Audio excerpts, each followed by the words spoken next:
This is an auto-narrated audiobook generated by Google. Livre au temps de l'innocence. Par Edith Wharton. Chapitre 1. Un soir de janvier 187, Christine Nilsson chantait la Marguerite de Faust à l'Académie de musique de New York. Il était déjà question de construire bien au loin dans la ville, plus haut même que la 40e rue, un nouvel opéra, rival en richesse et en splendeur de ceux des grandes capitales européennes. Cependant, le monde élégant se plaisait encore à se rassembler chaque hiver, dans les loges rouges et or quelque peu défraîchies de l'accueillante et vieille académie. Les sentimentaux y restaient attachés à cause des souvenirs du passé, les musiciens à cause de son excellente acoustique, une réussite toujours hasardeuse, et les traditionalistes y tenaient parce que, petite et incommode, elle éloignait de ce fait même, les nouveaux riches dont New York commençait à sentir à la fois l'attraction et le danger. La rentrée de Madame Nilsson avait réuni ce que la presse quotidienne désignait déjà comme un brillant auditoire. Par les rues glissantes de verglas, les uns gagnaient l'opéra dans leur coupé, les autres dans le spacieux landau familial, d'autres enfin dans des coupés Brown, plus modestes mais plus commodes.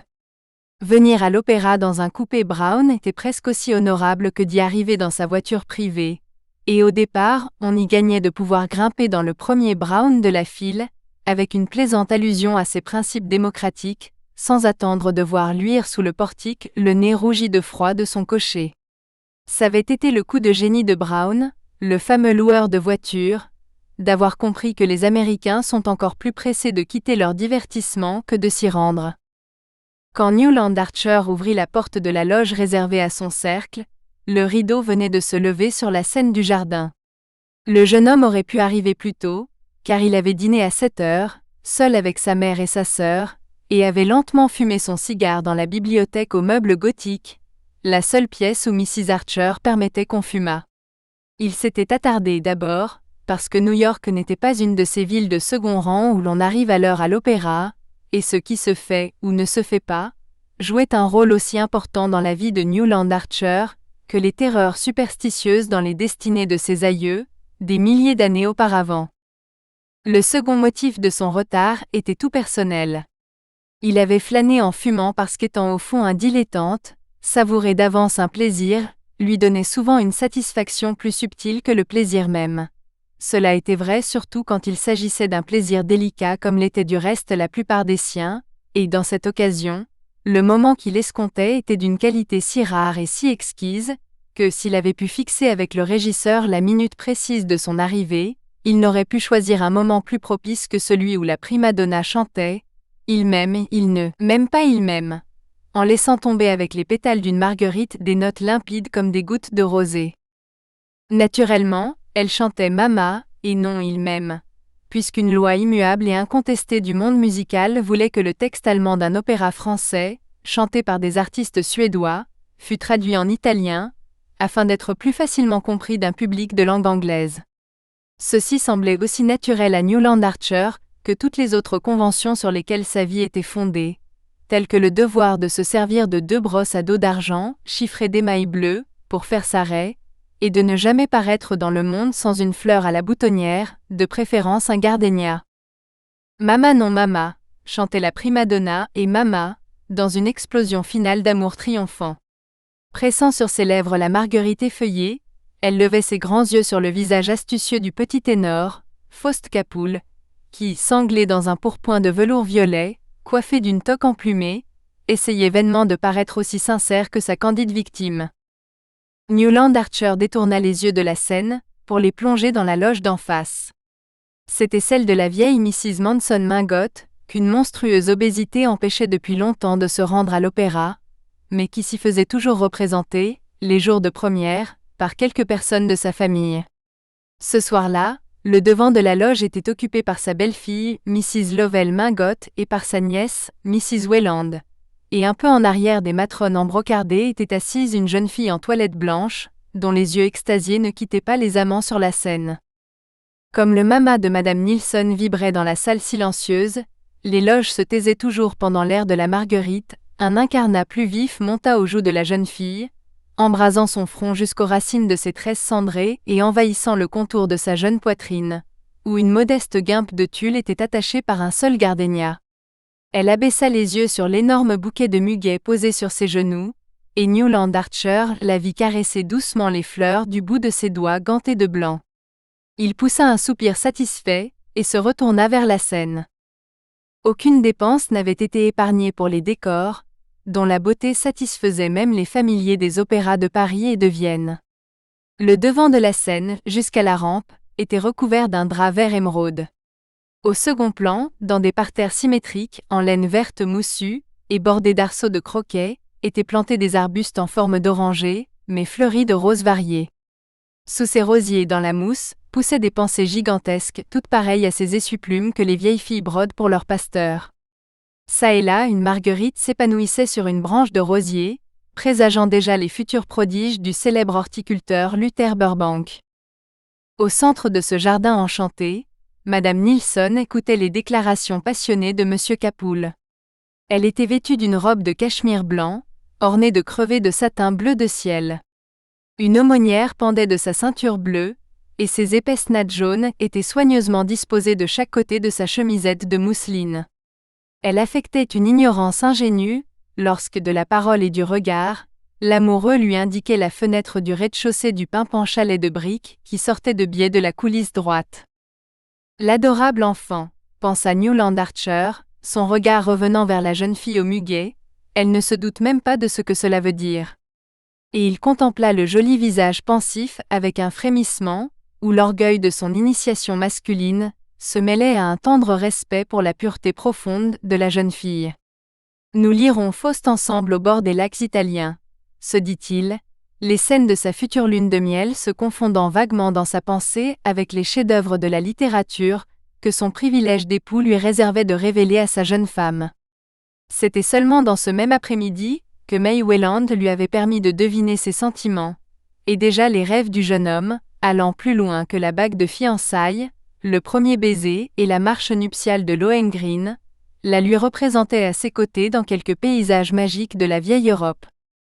Loin de vouloir que la future Mrs. Newland Archer fît preuve de naïveté et d'ignorance, il désirait qu'elle acquît à la lumière de sa propre influence un tact mondain et une vivacité d'esprit, la mettant à même de rivaliser avec les plus admirées des jeunes femmes de son entourage, car dans ce milieu c'était un usage consacré d'attirer les hommages masculins, tout en les décourageant. Si Archer avait pu sonder le fond même de sa propre vanité, ce qui lui arrivait parfois, il y aurait trouvé le souci que sa femme fût aussi avertie, aussi désireuse de plaire que cette autre femme dont les charmes avaient retenu son caprice pendant 2 années. Cependant, chez la compagne de sa vie, il n'admettrait naturellement aucune faiblesse semblable à celle qui avait failli gâcher l'avenir de cette malheureuse, et qui avait dérangé ses projets à lui pendant tout un hiver. Comment créer un tel miracle de feu et de glace, et comment le maintenir en équilibre, Newland Archer ne s'en inquiétait guère.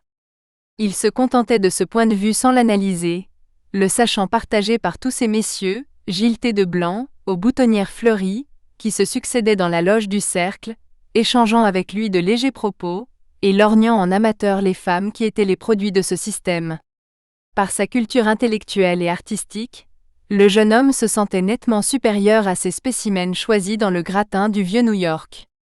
Il avait plus lu, plus pensé, et plus voyagé que la plupart des hommes de son clan.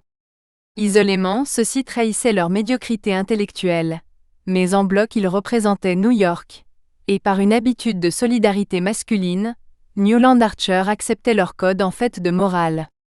Il sentait instinctivement que sur ce terrain, il serait à la fois incommode et de mauvais goût, de faire cavalier seul. « Bon Dieu !» s'exclama tout à coup Laurence Leffer, détournant sa lorgnette de la scène. Laurence Leffer était, somme toute, le premier arbitre de New York en matière de bon ton. Non seulement avait-il probablement consacré plus de temps qu'aucun autre à cette étude compliquée et captivante, mais il y avait un sens inné et particulier du bon goût, chez cet homme qui savait porter avec tant d'aisance des vêtements impeccables, et tirer parti de sa grande taille avec tant de grâce nonchalante. Pour en être convaincu, on n'avait qu'à voir le modelage fuyant de son front chauve, le pli de sa magnifique moustache blonde, les longs escarpins vernis qui terminaient sa mince et élégante personne. Un de ses jeunes admirateurs avait dit « Si quelqu'un peut décider quand on peut mettre ou non la cravate noire avec l'habit, c'est Larry Leffer. De même, sur l'alternative des escarpins ou des souliers Oxford, son autorité n'était jamais discutée. Bon Dieu, répéta-t-il, et silencieusement il tendit sa lorgnette au vieux Sillerton Jackson.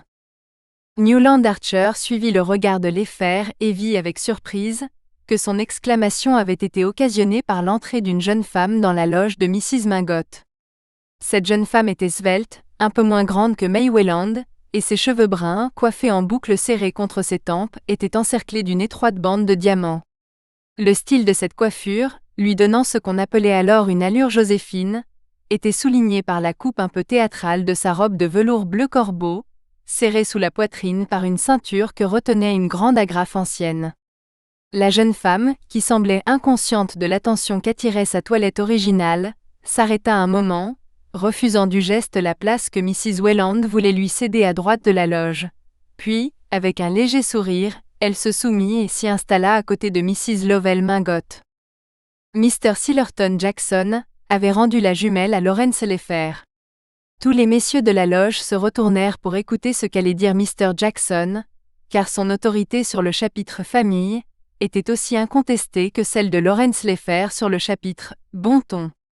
Il connaissait toutes les ramifications des cousinages de New York, et pouvait non seulement élucider les parentés compliquées des Mingot, par les Torley, avec les Dallas de la Caroline du Sud, et celles des Torley de Philadelphie branchées avec les Shivers d'Albany, dans aucun cas ne confondre avec les Shivers de University Place, mais il pouvait aussi énumérer les caractéristiques de chaque famille, comme par exemple, la fabuleuse avarice de la branche cadette des Leffer, ceux de Long Island, ou encore, la propension des Rushworth à faire des mariages insensés, ou encore la folie périodique de chaque seconde génération chez les Shivers d'Albany, avec lesquels leurs cousins de New York avaient toujours refusé de s'entrallier, à la désastreuse exception de la pauvre Medora Manson, mais aussi, sa mère était une Rushworth. Outre cette forêt d'arbres généalogiques, Mr. Sillerton Jackson portait entre ses tempes étroites et creuses, et sous le chaume de ses cheveux argentés, un registre de la plupart des scandales et mystères qui avaient couvé sous la surface paisible de New York depuis un demi-siècle. Ces informations s'étendaient en effet si loin, et sa mémoire était si fidèle qu'on le croyait seul à pouvoir dire qui était réellement Julius Beaufort, le banquier, et quel avait été le sort de l'élégant Bob Spicer, le père de la vieille Mrs. Mingot. Celui-ci, quelques mois après son mariage, avait disparu mystérieusement, emportant une grosse somme d'argent qui lui avait été confiée, justement le même jour où une séduisante danseuse espagnole, qui faisait les délices de New York, s'était embarquée pour Cuba. Mais ces secrets, et beaucoup d'autres, étaient soigneusement gardés sous clé dans le fort intérieur de Mr. Jackson. Non seulement son sévère sentiment de l'honneur lui imposait de ne pas répéter ce qui lui avait été confié, mais il se rendait compte que sa réputation de discrétion augmenterait encore les occasions d'apprendre ce qu'il voulait savoir. Ces messieurs attendaient donc avec un visible intérêt l'oracle qu'allait rendre Mr. Sillerton Jackson.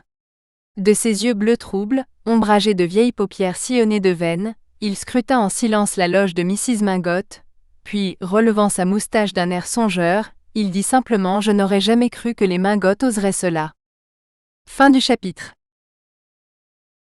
Chapitre 2.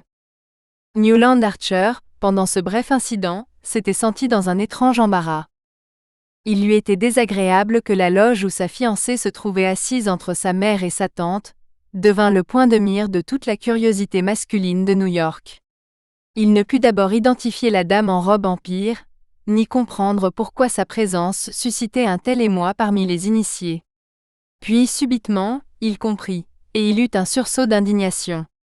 Non, vraiment, personne n'aurait pu supposer que les Mingot oseraient cela. Il l'avait osé cependant, ce n'était que trop évident. Les propos échangés à voix basse dans la loge derrière lui ne laissaient subsister aucun doute. La jeune femme était la cousine de May, cette cousine dont on parlait toujours dans la famille comme de la pauvre Hélène Olenska. Archer savait qu'elle venait d'arriver inopinément d'Europe. Même, Miss Welland lui avait dit, et il ne l'en avait pas blâmé, qu'elle était allée voir la pauvre Hélène, qui était descendue chez la vieille Mrs. Mingot. Archer approuvait entièrement la solidarité de famille, et admirait chez les Mingot le courage qu'il montrait à défendre les quelques brebis galeuses que leur souche irréprochable avait produites. Dans le cœur du jeune homme, il n'y avait place pour aucun sentiment mesquin ou malveillant, et il lui plaisait que sa future compagne ne fût pas empêchée par une fausse pruderie de témoigner de la sympathie, dans l'intimité, à sa cousine malheureuse. Mais recevoir la comtesse Olenska en famille était bien autre chose que de la produire en public, et surtout à l'opéra, à côté de la jeune fille qu'il devait épouser, comme tout New York l'apprendrait le lendemain. Non. Il partageait l'avis du vieux Sillerton Jackson. Il n'aurait pas cru que les Mingotte oseraient cela. Archer n'ignorait pourtant pas que Mrs. Manson Mingotte, la matriarche de la famille, avait l'habitude de pousser son audace jusqu'aux dernières limites. Il avait toujours admiré cette vieille dame hautaine et autoritaire, qui avait su s'allier au chef de la riche lignée des Mingotte, marier ses filles à des étrangers, un marquis italien et un banquier anglais, et pour comble de témérité, avait fait construire, dans le quartier lointain du Central Park, une grande maison en pierre de taille blanche, alors que la pierre brune n'était pas moins de rigueur que la redingote l'après-midi. Et cependant, elle n'était que Catherine Spicer, sans fortune, ni position sociale suffisante pour faire oublier que son père s'était publiquement déshonoré. Ses filles mariées à l'étranger avaient passé dans la légende. Elles ne revenaient jamais voir leur mère, et celle-ci, devenue comme beaucoup de personnes d'esprit actif et de volonté impérieuse, corpulente et sédentaire, restait philosophiquement chez elle. Mais la maison en pierre blanche qui prétendait imiter les hôtels de l'aristocratie parisienne, était là, signe visible de son courage.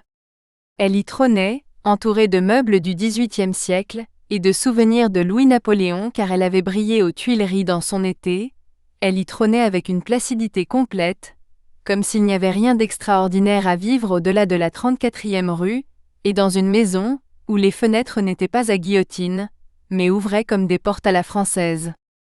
Tout le monde, y compris Mr. Silton Jackson, était d'accord pour reconnaître que la vieille Catherine n'avait jamais eu de beauté, un don qui, aux yeux de New York, justifiait tous les succès et excusait un certain nombre de faiblesses. Des esprits malveillants disaient que, comme son impériale homonyme, elle avait réussi par la force de sa volonté, sa dureté de cœur, et une sorte de hauteur audacieuse qui semblait se justifier par la décence et la dignité parfaite de sa vie. Le vieux Manson Mingotte, mort au moment où elle atteignait ses 28 ans, avait lié sa veuve par des dispositions testamentaires dictées par sa défiance à l'égard des Spicer. Mais l'audacieuse Catherine poursuivit son chemin sans crainte, se mêla à la société étrangère, maria ses filles dans Dieu sait quel milieu mondain et corrompu, fréquenta des ducs et des ambassadeurs, fraya familièrement avec des catholiques ultramontains, reçut des artistes de l'opéra, fut l'intime amie de Madame Jenny Lind sans que jamais, comme Mr. Sillerton Jackson était le premier à la proclamer, aucun souffle eût terni sa réputation, le seul point, ajoutait-il, sur lequel elle se distingua de l'autre Catherine. Mrs. Manson Mingotte avait réussi depuis longtemps à libérer la fortune de son mari, et elle vivait dans l'abondance depuis un demi-siècle. Mais le souvenir de ses embarras financiers l'avait rendue parcimonieuse, et bien qu'elle montrât un goût luxueux, quand elle achetait un vêtement ou un meuble, elle ne pouvait se résoudre à dépenser pour les plaisirs passagers de la table. Sa famille considérait que cette mesquinerie discréditait le nom des Mingotte, toujours associé à la conception d'une vie large. Mais on continuait à venir chez la vieille dame, en dépit des plats de chez le restaurateur et du champagne de pacotille. Elle répondait en riant aux observations de son fils, qui essayait de remonter le crédit de la famille, en ayant le meilleur cuisinier de New York. À quoi bon 2 chefs dans la famille, maintenant que j'ai marié mes filles, et que le beurre me fait mal au foie. Newland Archer, tout en rêvassant sur ces choses, avait de nouveau porté le regard vers la loge des Mingotte. Il vit que Mrs. Wayland et sa belle-sœur faisaient face aux critiques de la salle, avec l'aplomb que la vieille Catherine avait inculqué à toute sa tribu. May Wayland, seule, peut-être parce qu'elle se sentait regardée par son fiancé, semblait se rendre compte de la gravité de l'incident. Quant à la cause de cette émotion, elle restait gracieusement assise dans son coin de loge, les yeux fixés sur la scène. Se penchant en avant, elle révélait un peu plus de poitrine et d'épaules que New York n'avait accoutumé d'en voir, au moins chez les personnes qui avaient des raisons pour vouloir passer inaperçues. Peu de choses semblaient à Newland Archer plus pénibles qu'une offense au bon goût. cette lointaine divinité dont le bon ton était comme la représentation visible.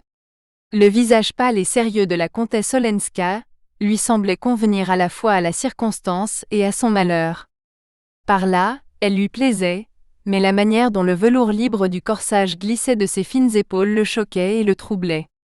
La pensée de May Welland, exposée à l'influence d'une jeune femme si insouciante des principes du bon goût, lui était insupportable. Après tout, entendit-il dire à un tout jeune homme derrière lui, il était entendu que les loges pouvaient causer pendant la scène de Méphistophélès et de Marthe. Après tout, qu'est-il arrivé au juste? Mais elle l'a planté là, tout simplement. Personne ne le nie. C'est une affreuse brute, n'est-ce pas? Continua le jeune homme, qui, évidemment, se préparait à prendre la défense de la dame. La pire des brutes. Je l'ai connue à Nice, dit Laurence Leffer avec autorité. Un individu à moitié paralysé, couleur de cire, cynique, méchant. Une tête plutôt distinguée, du reste. Tenez, quand il n'était pas avec les femmes, il collectionnait des porcelaines. Voilà le type, et dans les deux cas, il payait le prix fort. Il y eut un éclat de rire, et le jeune champion insista. Et après? Eh bien, elle a décampé avec le secrétaire de son mari. Ah! La figure du champion s'assombrit. Ça n'a pas duré longtemps. J'ai entendu dire que quelques mois plus tard, elle vivait seule à Venise, où j'imagine que Lovell Mingott est allé la chercher. La famille prétend qu'elle était horriblement malheureuse. C'est possible, mais tout de même je ne vois pas la nécessité de la faire parader à l'opéra. Peut-être, hasarda le tout jeune homme, est-elle trop malheureuse pour qu'on la laisse seule à la maison. Il y eut un nouveau rire, et le jeune homme rougit violemment, et fit semblant d'avoir voulu risquer une insinuation malveillante. Eh bien, c'est trouvé d'avoir amené Miss Welland le même soir, dit quelqu'un à demi-voix, en jetant un regard de côté sur Newland Archer. Oh! Cela fait partie du plan de campagne, les ordres de la grand-mère, sûrement, répondit l'affaire en riant. Quand la vieille dame a un but à atteindre, elle n'y va pas par 4 chemins. L'acte finissait, et il y eut un remue-ménage général dans la loge. Tout à coup, Newland Archer se sentit amené à une action décisive. Son désir d'être le premier à entrer dans la loge de Mrs. Welland, de proclamer publiquement ses fiançailles avec May, et de la soutenir au milieu des difficultés quelles qu'elles fussent, où la situation compromise de sa cousine pouvait la jeter, mit fin d'un seul coup à ses scrupules et à ses hésitations. Il se leva, et par le corridor circulaire gagna l'autre côté de la salle. En entrant dans la loge de Mrs. Mingott, il rencontra le regard de Miss Welland, et vit qu'elle avait immédiatement deviné pourquoi il était venu. La réserve que tous deux considéraient comme une si haute vertu, ne permit pas à la jeune fille de formuler sa pensée, mais le fait même qu'ils se comprenaient sans mot dire, elle et Archer, les rapprocha plus qu'aucune explication n'aurait pu le faire. Le jeune homme lisait dans ses yeux clairs, « Vous voyez pourquoi maman m'a amené ce soir », et elle devinait dans les siens la réponse, « Pour rien au monde, je n'aurais voulu que vous ne fussiez pas venu. » « Je crois que vous connaissez ma nièce, la comtesse Olenska, » dit Mrs. Welland en serrant la main de son futur gendre. Archer salua. Hélène Olenska inclina légèrement la tête, sans lui tendre la main gantée de Claire, dans laquelle elle tenait son éventail de plumes d'aigle. Ayant adressé ses hommages à Mrs. Lovell Mingott, une dame épanouie harnachée de satin craquant, Archer s'assit près de May, et lui dit à voix basse. « J'espère que vous avez dit à Madame Olenska que nous sommes fiancés. Je veux que tout le monde le sache. Voulez-vous m'autoriser à l'annoncer au bal ce soir ?» Miss Welland rougit de plaisir, et lui jeta un coup d'œil radieux. « Sans doute si maman consent, mais pourquoi changerions-nous ce qui est déjà arrangé ?» Il ne répondit que des yeux, et elle ajouta souriante à voix basse. « Annoncez-le vous-même à ma cousine, je vous le permets. Elle m'a dit que vous étiez des camarades d'enfance. » Miss Welland repoussa un peu sa chaise, pour permettre au jeune homme de s'approcher de sa cousine, et immédiatement, et avec un peu d'ostentation, dans l'espoir que toute la salle verrait ce qu'il faisait, Archer s'assit auprès de la comtesse Olenska. « Nous avons joué ensemble, n'est-ce pas ?» demanda-t-elle, en tournant vers lui ses yeux graves. « Vous étiez un mauvais sujet et m'avez embrassé une fois derrière la porte, mais c'était de votre cousin, Reggie Newland, qui ne s'occupait jamais de moi, que j'étais amoureuse. Elle promena son regard sur la courbe étincelante des loges. Ah, comme tout ici me rend le passé. Je revois tous les hommes en costume de gosse, et les femmes en petits pantalons brodés, dépassant leurs jupes courtes, dit-elle de son accent étrange, légèrement traînant, et ses yeux cherchèrent de nouveau ceux du jeune homme. Si agréable que fût leur expression, Archer fut choqué qu'ils reflétassent de l'auguste tribunal qui à l'heure même la mettait en jugement, une image si peu respectueuse. Rien n'était de plus mauvais goût qu'une impertinence mal placée, et il répondit avec une certaine raideur. En effet, vous avez été absente très longtemps. Oh! Des siècles et des siècles. Si longtemps, dit-elle, que je m'imagine déjà être morte et enterrée, et que cette chère vieille académie me semble être le paradis. Ce qui, pour des raisons qu'il ne put définir, parut à Newland Archer une manière encore plus irrespectueuse de décrire la société de New York. Fin du chapitre. Chapitre 3. Cela se passait invariablement de la même manière. Jamais Mrs. Julius Beaufort ne manquait de se montrer à l'opéra le soir de son bal annuel. Pour donner ce bal, elle choisissait avec intention un jour de représentation, marquant ainsi qu'elle dominait de haut les soucis d'une maîtresse de maison, et se reposait sur un état-major de serviteurs stylés pour l'organisation de chaque détail de la réception. La maison des Beaufort était une des rares habitations de New York qui possédassent une salle de bal. À une époque où il devenait province d'étendre une toile à danser sur le tapis du salon, et de transporter le mobilier à l'étage supérieur, une salle de bal, réservée à ce seul usage, fermée pendant 364 jours de l'année, avec ses chaises dorées rangées contre les murs et son lustre emprisonné dans une housse de tarlatane, constituait une incontestable supériorité, et rachetait ce que le passé des Beaufort pouvait avoir eu de regrettable. Mrs. Archer, qui aimait à mettre en axiome sa philosophie sociale, disait « Nous avons tous quelques chéris dans la racaille ». Encore qu'elle fût osée, la phrase était juste, et plus d'un membre de cette société exclusive en avouait secrètement la vérité. Mrs. Beaufort appartenait, il est vrai, à une des plus honorables familles américaines. Elle avait été la ravissante Regina Dallas, de la branche de la Caroline du Sud, une beauté sans fortune, lancée dans la société de New York par sa cousine la folle Medora Manson, qui faisait toujours par bonne intention ce qui n'était pas à faire. Être apparenté aux Manson ou aux Rushworth, c'était avoir droit de cité, comme disait Mr. Sillerton Jackson, dans la société de New York. Mais ne le perdait-on pas en épousant un Julius Beaufort? En effet, qui était Beaufort? Il passait pour anglais, il était agréable, bel homme, colère, hospitalier et spirituel.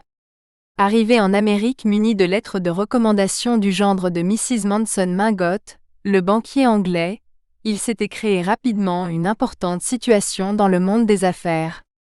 Il avait des habitudes de dissipation, une langue mordante, des ascendants inconnus, et lorsque Medora Manson annonça que sa jeune cousine lui était fiancée, on estima que la pauvre Medora ne faisait qu'ajouter une nouvelle folie à la longue liste de ses imprudences. Néanmoins, 2 ans après le mariage de la jeune Mrs. Beaufort, sa maison était devenue la plus recherchée de New York. Personne ne savait exactement comment le miracle s'était accompli. Mrs. Beaufort était indolente, passive. Les malveillants la disaient même ennuyeuse, mais parée comme une chasse couverte de perles, devenant plus jeune, plus blonde et plus belle d'année en année, elle vivait en souveraine dans son opulent palais et y attirait la société entière, sans même lever son petit doigt chargé de pierreries. Les gens bien informés prétendaient que c'était Beaufort lui-même qui dressait les domestiques, apprenait aux chefs de nouveaux plats, indiquait aux jardiniers les plantes de serre à cultiver pour les salons, et pour la table, faisait les listes d'invités, préparait le punch de l'après-dîner. En tout cas, son activité domestique s'exerçait dans l'ombre, et on ne le connaissait que sous l'aspect d'un maître de maison hospitalier et nonchalant, qui errait dans ses salons avec le détachement d'un invité, en disant « N'est-ce pas que les gloxinia de ma femme sont des merveilles? Je crois qu'elle les fait venir de Kew. » Le succès de Beaufort, tout le monde en convenait, tenait à une certaine manière de s'imposer. Le bruit courait bien qu'il avait dû quitter l'Angleterre, avec la connivence secrète de la banque dont il faisait partie, mais cette rumeur passait avec le reste, quoique l'honneur de New York fût aussi chatouilleux sur les affaires d'argent que sur les questions de mœurs. Tout pliait devant Beaufort, tout New York délitait dans ses salons. Il y avait 20 ans qu'on disait « Je vais chez les Beaufort », sur le même ton de sécurité qu'on aurait eu pour dire « Je vais chez Mrs. Manson Mingotte », et on avait de plus l'agréable perspective d'y être. Nous espérons que vous avez apprécié cet aperçu. Pour continuer à écouter ce livre audio sur Google Play Livres, utilisez le lien dans la description de la vidéo.